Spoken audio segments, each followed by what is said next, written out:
আসসালামু আলাইকুম। স্বৈরাচারী সরকারের পতন হওয়ার পর দেশের দুদক এখন নতুনভাবে কাজ শুরু করেছে। তারা জানিয়েছে এতদিন যারা দেশের মানুষের রক্ত খামানো টাকা দেশ ও দেশের বাহিরে পাচার করেছে তাদেরকে উচিত শিক্ষা দিতে এবং টাকাগুলো ফেরত আনতে আমাদের যা করার আমরা তাই করব।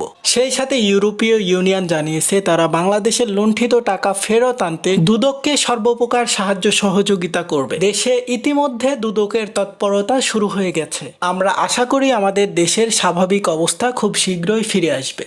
আমাদের দেশকে যারা লুণ্ঠিত করে বিদেশে বড় বড় গাড়ি বাড়ি করছে তাদেরকে আমরা খুব শীঘ্রই বাংলাদেশের আইনের আওতাভুক্ত দেখব।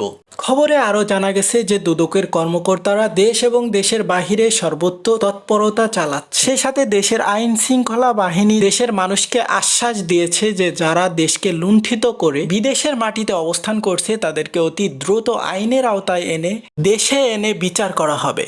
আল্লাহ হাফেজ।